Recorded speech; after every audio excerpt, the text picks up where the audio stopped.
আসসালামু আলাইকুম। আমি শান্ত ইসলাম। আপনাদের মাঝে আজকে আসলাম আলোচনা করতে বাংলাদেশ মহিলা টিমের সবচেয়ে উদীয়মান তারকা বলা যেতে পারে যে সাউথ এশিয়ার ভিতরে সবচেয়ে ট্যালেন্টেড একটা প্লেয়ার ঋতুপর্ণা চাকমা।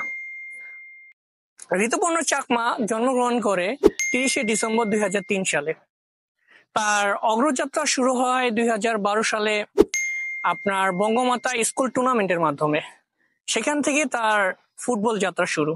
সেখানে সে খুব ভালো পারফরমেন্স করে।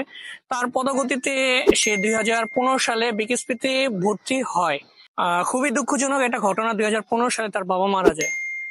কিন্তু তারপরে তার ফুটবল থেমে যায়নি। তার টিচার বীর সেন চাকমা ও তার বড় বোনের মাধ্যমে সে বিকেএসপিতে ভর্তি হয়। বাট বিকেএসপিতে ভর্তি হওয়ার পরও তার কিন্তু আর্থিক সমস্যার কারণে সে ফুটবলটা চালিয়ে নিতে পারছিল না। তার সহযোগিতার হাত বাড়িয়ে দেয় তার গ্রামের মানুষ এবং অন্যান্য মানুষ তাকে সহযোগিতার হাত বাড়িয়ে দেয়।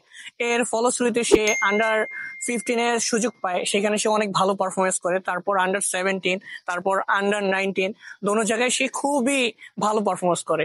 তার ফলশ্রুতিতে আমরা দেখতে পাই যে 2022 সালে সে ন্যাশনাল টিমে সুযোগ পায়। এমন ন্যাশনাল টিমে সুযোগ পেয়ে সাবে সে দুর্দান্ত পারফরমেন্স করে এবং সে 4 ম্যাচে 2টি গোল করে।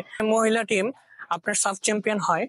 এমনকি 2024 সালে নেপালের বিরুদ্ধে 81 মিনিটে তার দুর্দান্ত এক গোলের মাধ্যমে টানা 2বার সাব চ্যাম্পিয়ন বাংলাদেশ মহিলা টিম হয়। আমরা দেখতে পারি যে এশিয়ান কোয়ালিফায়ার তো আমরা দেখলাম যে সে 3টি জয়সূচক গোল করেছিল টোটাল, যার মাধ্যমে কিন্তু আমরা দেখলাম বাংলাদেশ এই ফার্স্ট টাইম হিস্টোরিক্যাল আপনার এএফসি তে কোয়ালিফাই করলো। আশা করি ঋতুপর্ণা চাকমা এভাবে তার দুরন্ত পারফরমেন্সের মাধ্যমে এএফসির মূল পর্বত যেখানে আছে সেখান থেকে আমরা ওয়ার্ল্ড কাপের টিকিট পারবো। তো ঋতুপর্ণা চাকমার জন্য শুভকামনা রইলো। আসসালামু আলাইকুম।